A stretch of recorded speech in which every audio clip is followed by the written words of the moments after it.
Hello friends, welcome to the channel quick book learner. I am साक्षी।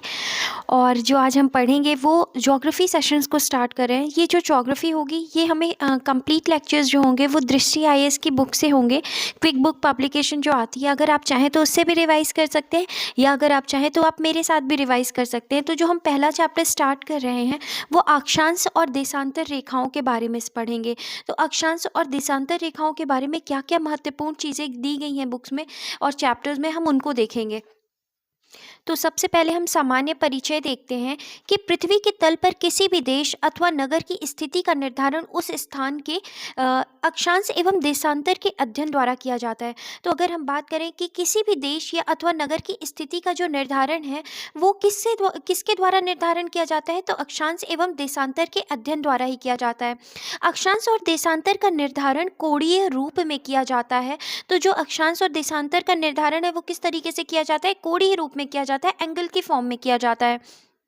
पृथ्वी द्वारा अपने अक्ष पर पश्चिम से पूर्व घूर्णन करने से दो प्राकृतिक संदर्भ बिंदु प्राप्त होते हैं। तो जो पृथ्वी है वो अपने अक्ष पर कैसे घूमती है, तो पश्चिम से पूर्व तक की दिशा में घूर्णन करती है और इससे दो प्राकृतिक संदर्भ बिंदु प्राप्त होते हैं जिन्हें उत्तरी व दक्षिणी ध्रुव के रूप में जाना जाता है। इसके बाद अगर हम देखें तो अक्षांशों को 0 डिग्री मतलब विषुवत रेखा से 90 डिग्री ध्रुव के मध्य बांटा गया है, जबकि देशांतरों का 0 डिग्री प्रधान याम्योत्तर रेखा से 180 डिग्री अंतर्राष्ट्रीय तिथि रेखा में क्या किया गया है, विभाजन किया गया है। तो अक्षांशों को 0 डिग्री से 90 डिग्री में बांटा गया है। कैसे हम देख सकते हैं कि अगर मान लीजिए ये क्या है, अर्थ है, अगर हम पृथ्वी को देखें और यहाँ पर अगर हम देखते हैं तो पृथ्वी अगर घूर्णन करती है यहाँ या अक्षांशी रेखा के आधार पर अगर हम देखते हैं तो ये अक्षांशी रेखा जो है ये 0 डिग्री से जाते जाते जाते जाते कहाँ पे आती है, ध्रुव में आती है। और ये कितना होता है, तो ये 90 डिग्री होता है। तो 0 डिग्री से 90 डिग्री के मध्य ये बांटा गया है, जबकि देशांतरों को कहाँ बांटा गया है, तो 0 डिग्री से अगर हम देखें तो 0 डिग्री से और ये कहाँ तक बांटा गया है, तो 180 डिग्री में क्या किया गया है, विभाजन किया गया है। तो इस तरीके से हमने देखा। अब इसके बाद अगर हम देखते हैं तो दोनों ध्रुव को एक काल्पनिक रेखा में आपस में जोड़ा जाता है, जो जिसका मध्य बिंदु पृथ्वी का अक्ष कहलाता है। तो अगर हम बात करते हैं कि दोनों ध्रुव को एक काल्पनिक रेखा आपस में क्या करती है, जोड़ती है, और जिसका मध्य बिंदु पृथ्वी का क्या कहलाता है, अक्ष कहलाता है। यह अक्षीय रेखा पृथ्वी को दो बराबर भागों में क्या करती है, विभक्त करती है। हम किसकी बात कर रहे हैं, अक्षांश की बात कर रहे हैं। और जो अक्षीय रेखा जो पृथ्वी को दो बराबर भागों में बांटती है उसी को हम क्या कहते हैं, विषुवत रेखा कहते हैं। इसके बाद हम चलते हैं आगे। दो अक्षांश तथा दो देशांतरों के मध्य अवस्थित भाग को क्या कहा जाता है, ग्रिड कहते हैं। अक्षांश और देशांतर रेखाएं एक दूसरे को समकोण पर काटती हैं।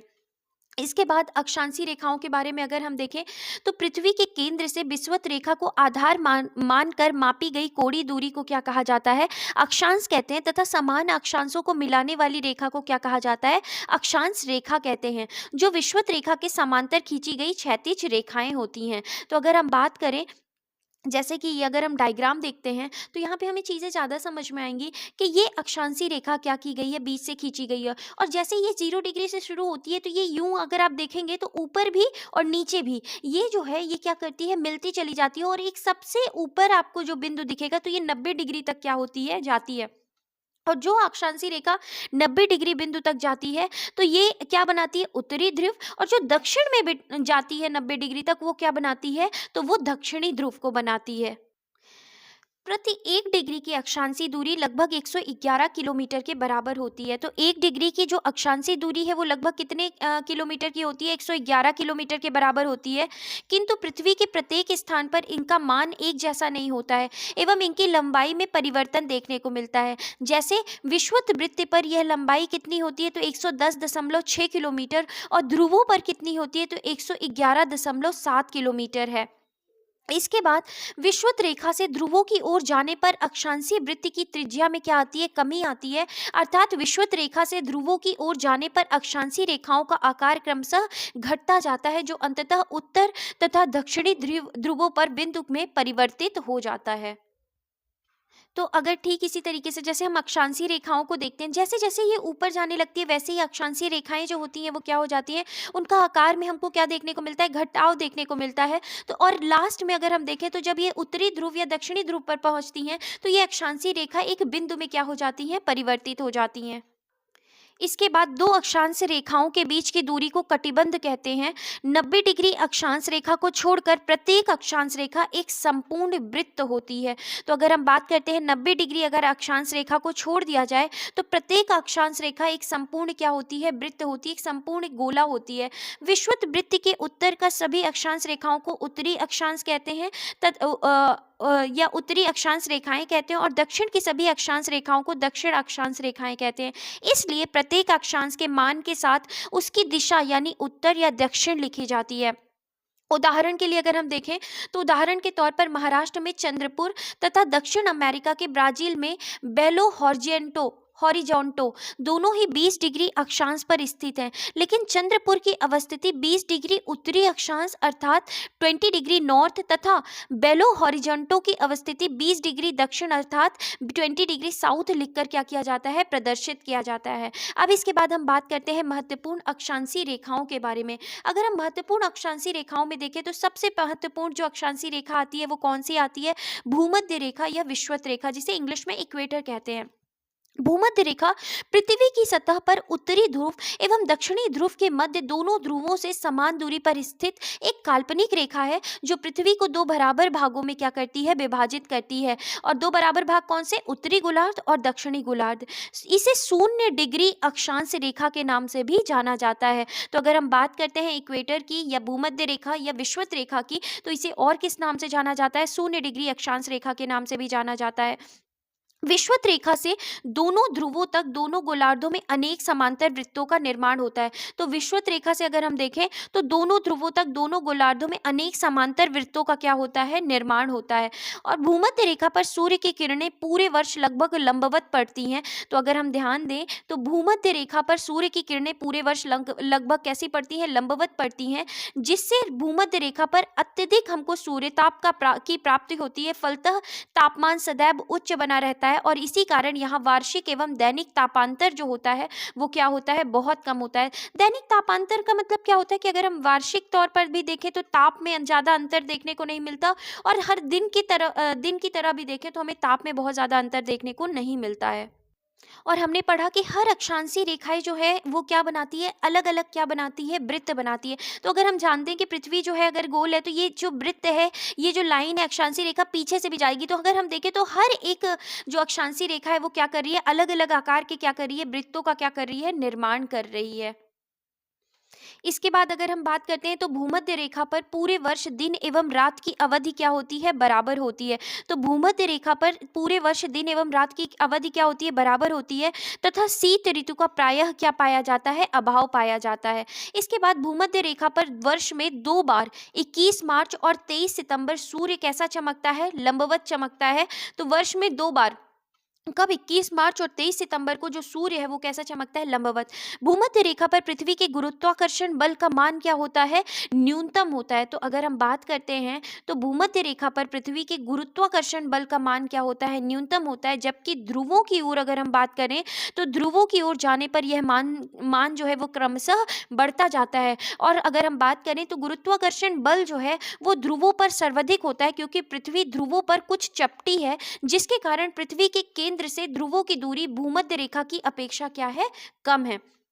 इसके बाद अगर हम बात करते हैं तो भूमध्य रेखा एशिया महाद्वीप के द्वीपीय देश अफ्रीका महाद्वीप तथा दक्षिण अमेरिका महाद्वीप से गुजरती है। तो अगर हम बात कर रहे हैं तो भूमध्य रेखा कहाँ कहाँ से गुजरती है, तो एशिया महाद्वीप के द्वीपीय देशों से गुजरती है, अफ्रीका महाद्वीप से तथा दक्षिण अमेरिका महाद्वीप से क्या होती है, गुजरती है। अफ्रीका महाद्वीप में कॉन्गो नदी भूमध्य रेखा को 2 बार काटती है। तो अफ्रीका महाद्वीप में एक नदी है जिसको कॉन्गो नदी या जायरे नदी भी कहते हैं, वो भूमध्य रेखा को 2 बार काटती है। भूमध्य रेखा केन्या, युगांडा एवं तंजानिया की सीमा पर अवस्थित विक्टोरिया झील से होकर भी गुजरती है। तो हमें ध्यान रखना है कि विक्टोरिया झील है जो कि कहाँ पर है, केन्या, युगांडा और तंजानिया की सीमा पर अवस्थित है। तो विक्टोरिया झील को भूमध्य रेखा क्या होती है, भूमध्य रेखा जो है वो विक्टोरिया झील से होकर गुजरती है। तो इस तरीके से हमने अभी महत्वपूर्ण अक्षांशीय रेखा को देखा, जिसको हम भूमध्य रेखा या इक्वेटर के नाम से जानते हैं। अब हम बात करते हैं किसके बारे में, दूसरी अपनी अक्षांशीय रेखा के बारे में, जिसे कर्क रेखा या कर्क वृत्त, इंग्लिश में ट्रॉपिक ऑफ कैंसर भी कहते हैं। तो कर्क रेखा उत्तरी गोलार्ध में विषुवत रेखा से 23.5 डिग्री उत्तर की कोणीय दूरी पर स्थित है। तो कर्क रेखा उत्तरी गोलार्ध में विषुवत रेखा से 23.5 डिग्री उत्तर की कोणीय दूरी पर स्थित है। कर्क रेखा एशिया, अफ्रीका तथा मध्य अमेरिका से होकर गुजरती है। तो हमें ध्यान रखना है कि एशिया, अफ्रीका तथा मध्य अमेरिका से होकर गुजरती है। कर्क रेखा निम्न जलीय क्षेत्र, तो हिंद महासागर, अटलांटिक महासागर, प्रशांत महासागर, ताइवान जलसंधि, लाल सागर, मैक्सिको की खाड़ी से होकर भी गुजरती है। तो कर्क रेखा कौन कौन से महासागर, तो अगर हम बात करते हैं तो हिंद महासागर, अटलांटिक महासागर, प्रशांत महासागर के साथ ताइवान जलसंधि, लाल सागर और मैक्सिको की खाड़ी से होकर भी क्या होती है, गुजरती है।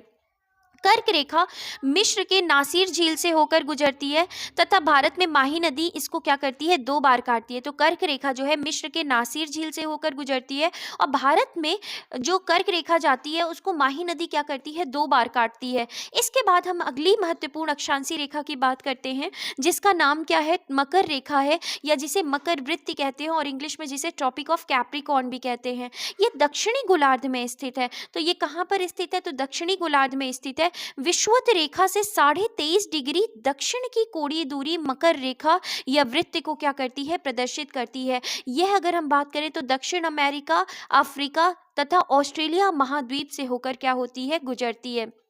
इसके बाद हम बात करते हैं किसके बारे में, आर्कटिक वृत्त के बारे में हम बात करते हैं। तो अगर हम आर्कटिक वृत्त के बारे में देखें तो विषुवत रेखा से 66.5 डिग्री उत्तर की कोणीय दूरी जो होती है वो आर्कटिक वृत्त के रूप में जानी जाती है। और अगर हम बात करें तो आर्कटिक वृत्त आर्कटिक महासागर, कनाडा, ग्रीनलैंड, रूस, संयुक्त राज्य अमेरिका, नॉर्वे, स्वीडन, फिनलैंड से होकर गुजरती है। तो आर्कटिक वृत्त जो है वो कहाँ कहाँ से गुजरती है, तो हमें पता है आर्कटिक महासागर, उसके बाद कनाडा, ग्रीनलैंड, रूस, संयुक्त राज्य अमेरिका, अलास्का वाला क्षेत्र, नॉर्वे, स्वीडन, फिनलैंड से होकर क्या होती है, गुजरती है। जबकि आइसलैंड इसके दक्षिण में अवस्थित है। और अगर हम बात करें तो आइसलैंड जो है वो आर्कटिक वृत्त के कहाँ स्थित है, दक्षिण में। यह वृत्त कनाडा के ग्रेट बियर झील से होकर गुजरती है। जो आर्कटिक वृत्त है ये कनाडा के ग्रेट बियर झील से होकर गुजरती है। आर्कटिक वृत्त के क्षेत्रों पर सूर्य की किरणें तिरछी पड़ती हैं, अतः यह अत्यधिक शीतल जलवायु वाला प्रदेश है।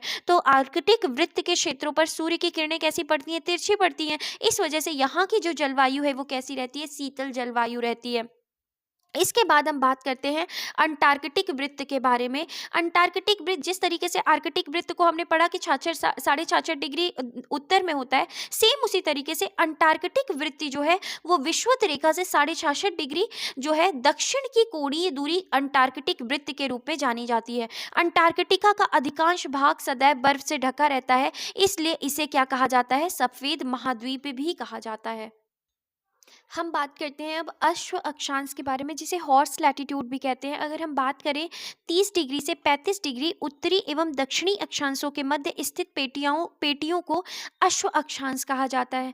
इन अक्षांशों में उपोष्ण उच्च वायुदाब पेटी मिलती है।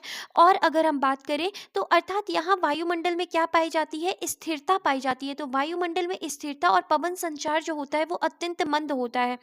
प्राचीन काल में जब घोड़े से लदे हुए जलयान इस पेटी में प्रवेश करते थे तो शांत एवं अनिश्चित दिशा वाली पवनों के कारण उनके संचालन में कठिनाइयां आती थी, जिस कारण जलयान को हल्का करने के लिए कुछ घोड़ों को सागर में फेंकना पड़ता था। और इसी कारण इस पेटी को क्या कहा जाता है, तो इसी कारण इस पेटी को अश्व अक्षांश कहा जाने लगा।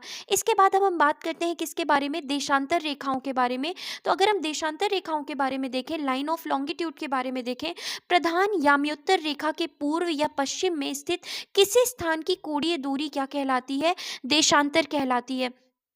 तो तथा इस स्थान से गुजरने वाली उत्तरी एवं दक्षिणी ध्रुव को मिलाने वाली ऊर्ध्वाधर काल्पनिक रेखाएं जो पृथ्वी को 2 बराबर ऊर्ध्वाधर भागों में बांटती हैं, देशांतर रेखा कहलाती हैं।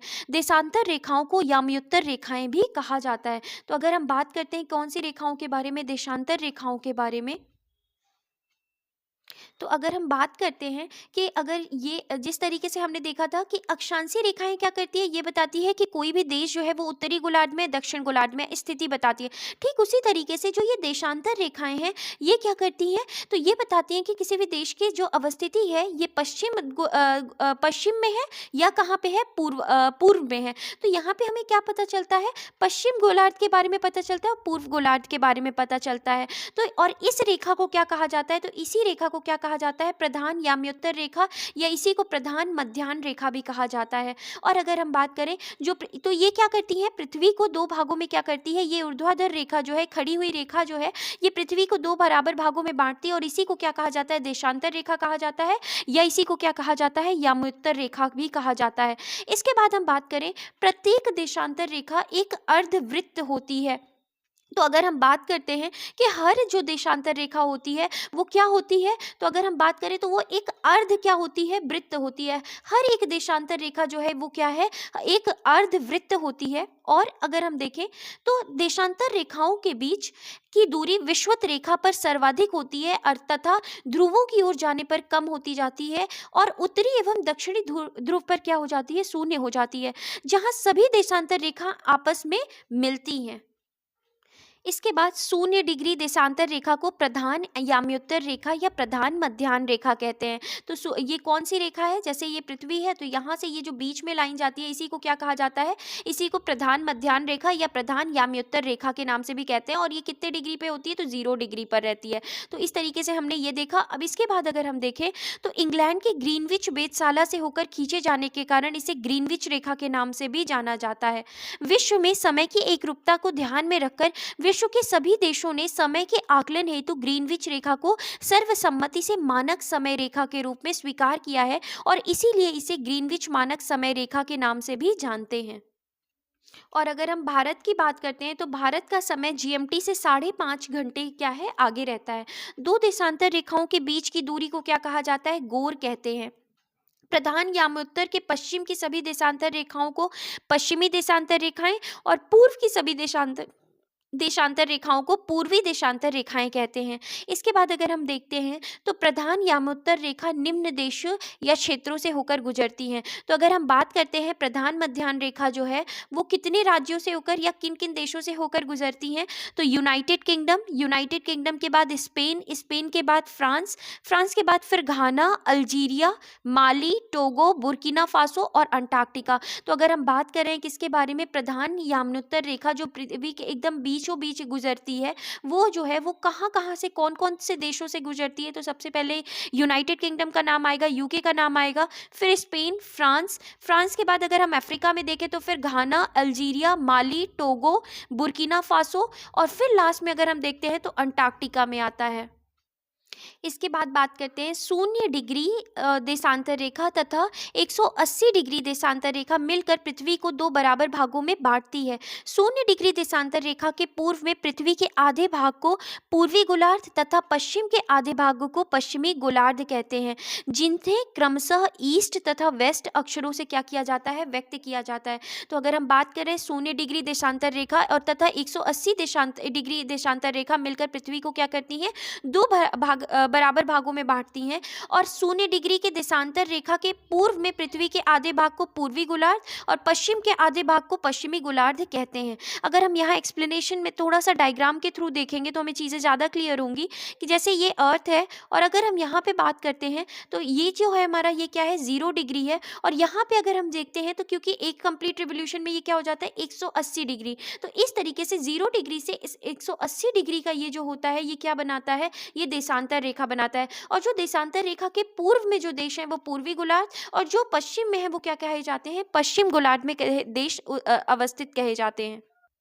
इसके बाद बात करें तो प्रधान याम्योत्तर रेखा के पूर्व एवं पश्चिम में 180 डिग्री तक गणना की जा सकती है। 180 डिग्री पूर्वी देशांतर तथा 180 डिग्री पश्चिमी देशांतर रेखा एक ही रेखा पर क्या होते हैं, स्थित होते हैं।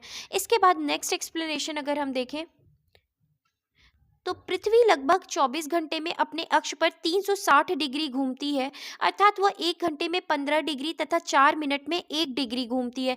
इस प्रकार जब ग्रीनविच पर 12 बजते हैं तो 15 डिग्री पूर्व में 1 घंटा आगे और यानी 1 बजेंगे, और पश्चिम में 1 घंटा पीछे यानी 11 बजेंगे। इस प्रकार जब ग्रीनविच पर दोपहर के 12 बजेंगे तो उस समय 180 डिग्री देशांतर पर मध्य रात्रि होगी। और हमने देखा कि इसी प्रकार जब ग्रीनविच पर दोपहर के 12 बजेंगे तो उस समय 180 डिग्री देशांतर पर क्या होगी, मध्य रात्रि होगी। इसके बाद कुछ एक्सप्लेनेशंस हैं, जैसे 24 घंटे में पृथ्वी घूमती है तो 360 डिग्री, और 1 घंटे में घूमेगी तो कितना, 15 डिग्री। 15 डिग्री घूमती है 60 मिनट में, तो 1 डिग्री कितना घूमेगी, कितने मिनट में, 4 मिनट में। इस तरीके से इसमें एक्सप्लेन किया गया है। इसके बाद अगर हम देखें तो पृथ्वी पश्चिम से पूर्व दिशा की ओर घूमती है, फलतः पूर्व की ओर बढ़ने पर प्रत्येक देशांतर पर समय 4 मिनट क्या होता है, बढ़ता है। तो अगर पृथ्वी जो है वो पश्चिम से पूर्व दिशा की ओर घूम रही है, फलतः पूर्व की ओर बढ़ने पर प्रत्येक देशांतर पर समय जो है वो 4 मिनट क्या होता है, बढ़ता है, तथा पश्चिम में जाने पर प्रत्येक देशांतर पर समय जो है वो क्या होता है, 4 मिनट घटता जाता है। अर्थात वे स्थान जो ग्रीनविच रेखा से पूर्व में है उनका समय ग्रीनविच समय से आगे होता है, तथा जो पश्चिम में है उनका क्या होता है, पीछे होता है। अक्षांश रेखाओं से भिन्न सभी देशांतर रेखाओं की लंबाइयां जो है वो क्या होती हैं, समान होती हैं। अब हम बात करते हैं अक्षांश और देशांतर रेखाओं में अंतर। अक्षांश रेखाएं विषुवत वृत्ति से ध्रुवों तक स्थित सभी समांतर वृत्तों को क्या कहा जाता है, तो समांतर वृत्तों को क्या कहा जाता है, अक्षांश रेखाएं कहा जाता है। अक्षाओं को अंश में नापा जाता है। वहीं पे अगर हम बात करें तो उत्तरी ध्रुव से दक्षिणी ध्रुव को मिलाने वाली 360 डिग्री रेखाओं को देशांतर रेखाएं कहा जाता है। यह ग्लोब पर उत्तर से दक्षिण की ओर खींची जाने वाली काल्पनिक रेखाएं हैं। इसके बाद अगर हम अक्षांश रेखाओं के बारे में देखें तो सभी अक्षांश वृत्त विषुवत रेखा के समांतर होते हैं। और अगर हम बात करें तो सभी जो याम्योत्तर रेखाएं होती हैं वो कहाँ मिलती हैं, ध्रुवों पर मिलती हैं। इसके बाद ग्लोब पर अक्षांश समांतर वृत्त के समान प्रतीत होते हैं।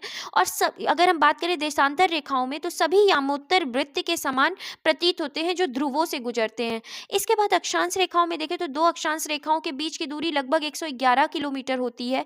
वहीं अगर हम बात करें तो देशांतर रेखाओं के बीच की दूरी विषुवत वृत्त पर अधिकतम 111.3 किलोमीटर तथा ध्रुवों पर न्यूनतम 0 किलोमीटर होती है। इसके बाद अगर हम अक्षांशी रेखाओं की बात करें तो 0 डिग्री अक्षांश को विषुवत वृत्त और 90 डिग्री अक्षांश को ध्रुव कहा जाता है। वहीं देशांतर 360 डिग्री के होते हैं जो प्रमुख याम्योत्तर से पूर्व एवं पश्चिम दोनों ओर 180 डिग्री में क्या होते हैं, विभाजित होते हैं। इसके बाद अगर हम बात करते हैं अक्षांशी रेखाओं में तो विषुवत वृत्त से ध्रुवों की ओर अक्षांशी का उपयोग तापमंडल के निर्धारण में होता है। जैसे 0 डिग्री से 23.5 डिग्री तक उत्तर या दक्षिण उष्ण कटिबंधी, 23.5 डिग्री से 66 डिग्री तक शीतोष्ण कटिबंध तथा 66 डिग्री से 90 डिग्री तक शीत कटिबंध। और देशांतरों का जो उपयोग है वो प्रमुख देशांतरों के सापेक्ष स्थानीय समय को निर्धारित करने में क्या होता है, किया जाता है। अब हम बात करते हैं अंतर्राष्ट्रीय तिथि रेखा के बारे में।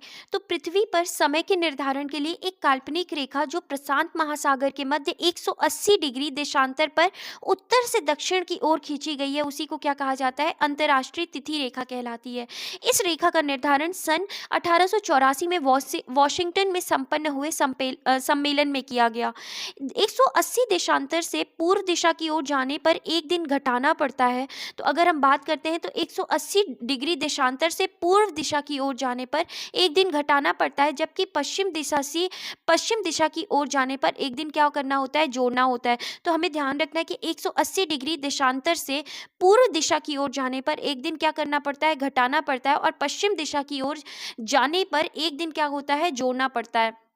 एक ही स्थान की तिथि में भिन्नता अंतर से बचने के लिए इसे जलीय भाग से खींचा गया है तथा एक देश के स्थलों को एक साथ रखने के लिए इसे कई स्थानों से मोड़ा भी गया है। जैसे साइबेरिया को विभाजित होने से बचाने के लिए साइबेरिया को अलास्का से अलग रखने के लिए 75 डिग्री नॉर्थ अक्षांश से इसे पूर्व की तरफ मोड़ दिया गया है। इसके बाद अगर हम देखें तो बेरिंग सागर में इसे पश्चिम की ओर मोड़ा गया है।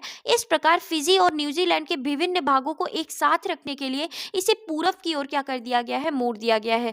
नोट अगर हम देखें तो एनसीईआरटी कक्षा 11वीं की पाठ्यपुस्तक भूगोल में प्रयोगात्मक कार्य में यह भी पढ़ने को मिलता है कि प्रमुख यमोत्तर के पूर्व में समय घटता है तथा पश्चिम में क्या होता है, समय बढ़ता है। इसलिए जब कोई व्यक्ति प्रमुख यामोत्तर का मतलब क्या होता है कि जो प्रमुख देशांतर रेखा है से पूर्व दिशा की ओर जाता है तो वहां का समय 0 देशांतर से 12 घंटे क्या हो जाता है, कम हो जाता है। अगर किधर जा रहा है, प्रमुख योमात्तर से कहाँ जा रहा है, याम्योत्तर से पूर्व दिशा की ओर जाता है तो वहां का समय 0 देशांतर से 12 घंटे कम होगा। और अगर पश्चिम दिशा में जाने वाले दूसरे व्यक्ति के लिए समय जो है वो क्या होगा, 12 घंटे अधिक होगा। तो अगर हम यहाँ पे देखते हैं तो ये हमको क्या देखने को मिलती है, ये है जो पैसिफिक ओशन से, जो प्रशांत महासागर से रेखा खींची गई है, इसी को हम क्या कहते हैं, अंतर्राष्ट्रीय रेखा कहते हैं, इंटरनेशनल डेट लाइन कहते हैं। अगर हम यहाँ पश्चिम, इस लाइन से अगर पश्चिम की ओर जाते हैं तो समय बढ़ता है और अगर पूर्व की दिशा में जाते हैं तो समय क्या होता है, घटता है। तो इस तरीके से हमने देखा। अब हम बात करते हैं मानक समय या राष्ट्रीय मानक समय के बारे में, स्टैंडर्ड टाइम के बारे में। यह किसी देश के मध्य से गुजरने वाली एक काल्पनिक याम्योत्तर रेखा का माध्य है जिसके द्वारा स्थानीय समय को क्या किया जाता है, निर्धारण होता है, जो पूरे देश में लागू होता है। कुछ देशों का देशांतरी विस्तार अधिक होने के कारण वहां सुविधा के लिए एक से अधिक मानक समयों को क्या किया गया है, अपनाया गया है। उदाहरण के लिए रूस, फ्रांस, संयुक्त राज्य अमेरिका तथा ऑस्ट्रेलिया में एक से अधिक मानक समयों को क्या किया गया है, अपनाया गया है। भारत में भी पूर्वोत्तर के कई राज्यों द्वारा 2 समय मानकों की क्या की जा रही है, मांग की जा रही है। अगर हम अन्य महत्वपूर्ण तथ्य देखें, यदि उत्तर एवं दक्षिणी ध्रुव को बिंदु न मानकर रेखा माना जाए तो पृथ्वी पर कुल 181 अक्षांशीय रेखाएं होंगी और यदि बिंदु माना जाए तो पृथ्वी पर कुल कितनी अक्षांशीय रेखाएं होंगी, तो कुल कितनी होंगी, 179 अक्षांशीय रेखाएं होंगी। तो इस तरीके से अगर हमने देखा कि अगर बिंदु माना जाएगा तो अगर मतलब जो उत्तरी ध्रुव और दक्षिणी ध्रुव है उनको अक्षांशीय रेखा माना जाएगा तो कुल कितनी अक्षांशीय रेखाएं हैं, 181। लेकिन उन्हें अगर क्या मान लिया जाए, बिंदु मान लिया जाए, तो उस कंडीशन में क्या होगा, कितनी अक्षांशीय रेखाएं होंगी, तो 179 होंगी। इसके बाद सेकंड पॉइंट है 0 डिग्री देशांतर के बाईं ओर पश्चिमी देशांतर तथा दाईं ओर पूर्वी देशांतर होता है, जबकि 180 डिग्री देशांतर के बाईं ओर पूर्वी देशांतर तथा दाईं ओर क्या होता है, पश्चिमी देशांतर होता है। तो इस तरीके से हमने देखा पृथ्वी पर खींचे गए, अगर हम बात करें तो अगर 0 डिग्री देशांतर के बाईं और पश्चिम के बाईं और पश्चिम देशांतर और दाईं ओर क्या होता है, पूर्वी देशांतर होता है। तो जिस तरीके से हमने 0 डिग्री खींचा तो अगर हम देखें तो इधर क्या है, पूर्वी देशांतर और इधर क्या है, पश्चिम देशांतर है। लेकिन जबकि 180 डिग्री में अगर हम देखते हैं तो बाईं ओर क्या होता है, पूर्वी देशांतर और दाईं ओर क्या होता है, पश्चिम देशांतर होता है। पृथ्वी पर खींचे गए अक्षांश वृत्तियों में विषुवत वृत्ति जो होता है वो सबसे बड़ा होता है। और अगर हम बात करते हैं तो विषुवत रेखा सबसे बड़ा होता है जिसे बृहद वृत्त कहते हैं। इसके अलावा सभी देशांतर रेखाओं को भी इसमें क्या किया गया है, शामिल किया जाता है। 0 डिग्री देशांतर रेखा 0 डिग्री अक्षांश रेखा को गिनी की खाड़ी में, कर्क रेखा को अल्जीरिया में, मकर रेखा को अटलांटिक महासागर तथा आर्कटिक वृत्ति को नॉर्वेजियन सागर में प्रतिच्छेदित करती है। इसके बाद अगर हम देखें तो घाना की राजधानी अक्रा 0 डिग्री देशांतर पर ही स्थित है। साथ ही यह घाना की सबसे बड़ी झील से होकर गुजरती है। तो ये कुछ इंपॉर्टेंट फैक्ट्स थे जो हमने देखे। इसके बाद अगर हम क्वेश्चंस को देखते हैं, इसमें अगर क्वेश्चन देखें तो जब 82.5 डिग्री 30 मिनट पूर्वी देशांतर पर मध्याह्न हो तब प्रातः के 6:30 किस देशांतर या अंश पर बचेंगे, तो इसका सही उत्तर क्या होगा, 0 डिग्री पूर्व या पश्चिम पर। नेक्स्ट क्वेश्चन है 0 अंश अक्षांश तथा 0 अंश देशांतर अवस्थित है तो कहाँ पर अवस्थित है, तो अटलांटिक महासागर में अवस्थित है। इसके बाद जिस अक्षांश पर वार्षिक तापांतर न्यूनतम होता है, तो कौन से अक्षांश पर वार्षिक तापांतर जो है वो न्यूनतम होता है, तो भूमध्य रेखा पर। अगला प्रश्न है किसी स्थान का मानक समय जो निर्धारित करने का आधार होता है, मानक समय जो निर्धारित करने का आधार होता है वो कहाँ से होता है, तो वो जो होता है वो किससे होता है, मानक समय जो निर्धारित होता है तो वो किससे किया जाता है, तो प्रधान मध्याह्न रेखा से किया जाता है। कौन सा देशांतर प्रधान याम्योत्तर के साथ मिलकर ग्लोब पर बृहद वृत्त का क्या करता है, निर्माण करता है, तो बृहद वृत्त का जो निर्माण होता है वो कौन से देशांतर के तहत होता है, तो इसका सही उत्तर होगा 180 डिग्री। इसके बाद अंतर्राष्ट्रीय दिनांक रेखा खींची जाती है, तो ये कहाँ से खींची जाती है? तो अगर अंतर्राष्ट्रीय दिनांक रेखा जो है वो खींची जाती है कहाँ से? तो ये प्रशांत महासागर से होकर खींची जाती है। अगला है भूमध्य से रेखा, कर्क रेखा और मकर रेखा तीनों निम्न में से किस एक महाद्वीप से गुजरती हैं? तो किस महाद्वीप से गुजरती हैं? तो ये अफ्रीका से गुजरती हैं। इसके बाद नेक्स्ट क्वेश्चन है, कर्क रेखा नहीं गुजरती है, तो कर्क रेखा कहाँ से नहीं गुजरती? ईरान से नहीं गुजरती। इसके बाद निम्नलिखित में से कौन सा एक जल डमरू मध्य अंतर्राष्ट्रीय तिथि रेखा के सर्वाधिक निकट है? तो सर्वाधिक निकट जो है वो कौन सा है? तो ये जो है ये बेरिंग जल डमरू मध्य है। इसके बाद प्रधान यमोत्तर जो है वो गुजरती है, तो प्रधान यमोत्तर जो गुजरती है वो कहाँ से गुजरती है? तो हमने पढ़ा था कि अगर हम देखें